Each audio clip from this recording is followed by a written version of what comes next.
everybody. I'm going to teach you today a miracle that is pretty easy to perform and really astonishing for the spectators. And I'm also going to show you two different ways to do the reveal so you can decide which one you like best. So let's get to it.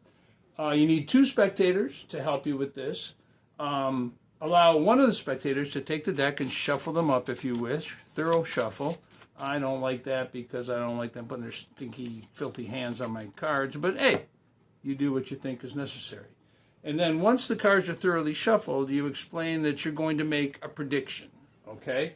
And you're going to go through the cards and you're going to pick out one card. I'm going to pick that one there, I think. Yep, that's the one. And then you're going to continue shuffling the cards, and you want spectator number one to tell you to stop whenever they want. So they say stop right there, and then the second spectator gets the other pile, okay? You then instruct spectator number one to look at that top card, but to only remember the value. So if it's the two of diamonds, only remember the two. Jack of spades, only remember the jack. So they take a look at that card. You do not see it, okay? So they look at that and they remember only the value. You then instruct the second spectator to look at that top card and only remember the suit, okay? So spectator number one is remembering the value. Spectator number two is remembering the suit. Neither one knows what the other has selected, okay?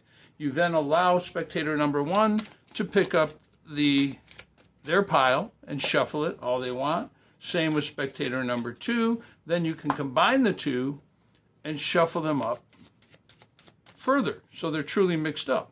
And now what you're going to do is set those off to the side.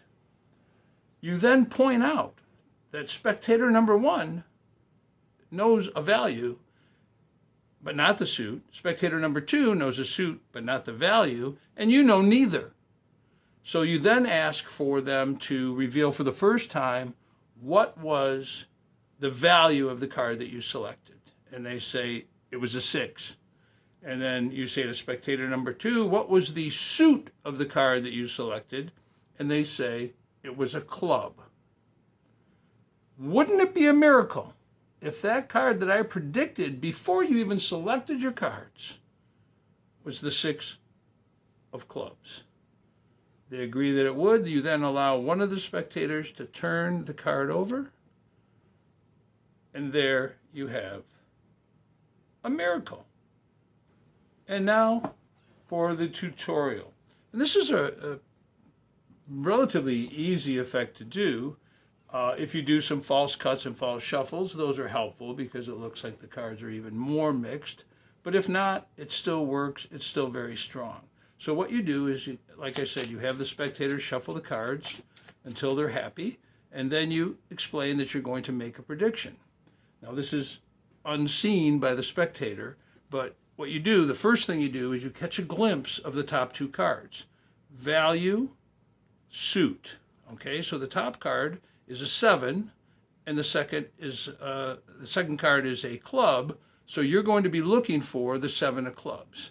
So after you catch a glimpse of those top two cards, you locate the 7 of clubs, obviously not seen by the spectator, and you place that off to the side as your prediction, okay?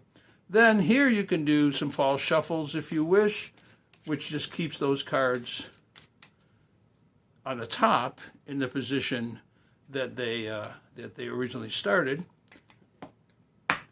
And then you explain that you're going to shuffle the cards and you want spectator number one to tell you to stop. So they say stop right there. You set that off. Now what you've done is you have peeled off, face up, you shuffle the cards. There's the 7.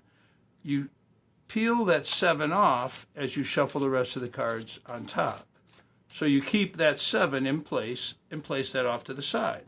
Now you have the suit card there, the club, and you do the same thing. Face up, peel off that bottom card, and then shuffle the rest on top. 2 piles seems very, very fair.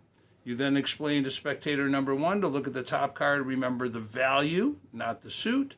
They look at it and they say, okay, in their mind, you don't see it, a 7.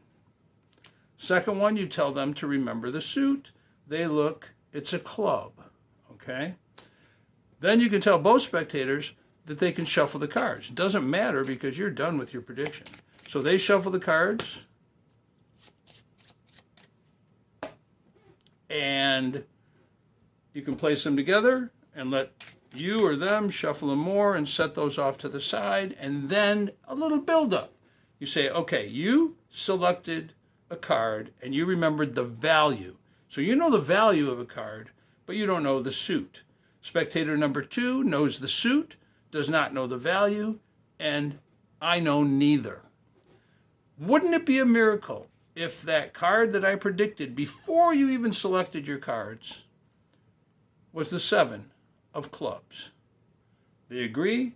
You allow one of the spectators to now take the card, turn it over, and reveal the 7 of clubs. Okay? That's pretty much it. Really, really an effective trick. Now, one thing that you must keep in mind is if when you go through the deck like this, let's say you had the 2 6s at the top. So value, suit, 6 of clubs. That's not going to work because the 6 of clubs is one of the cards that they're going to select. So this is kind of a pain, but you can just say, you know, I'm not comfortable with that shuffle. You want to shuffle them some more, and then say, okay, now I'm going to make my prediction. And now we've got the 3 of clubs. 3 value, 9 of clubs is the suit. So the 3 of clubs is what you're looking for, and you go through and you make your prediction.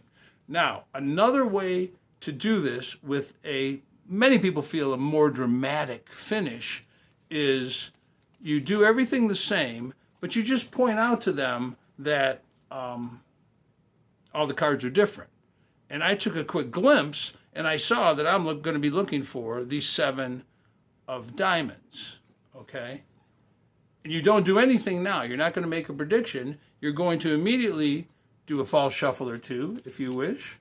That's obviously your call. But if you do false shuffles, then just make sure that you maintain those cards on the top of the deck. And everything the same way. Say, okay, I'm going to shuffle the cards. You tell me when to stop. To spectator number 1, they tell you to stop right there. And you put that down. Then you do the same thing again, peeling off that card, keeping the top card in place. And then you ask the spectators to remember the value.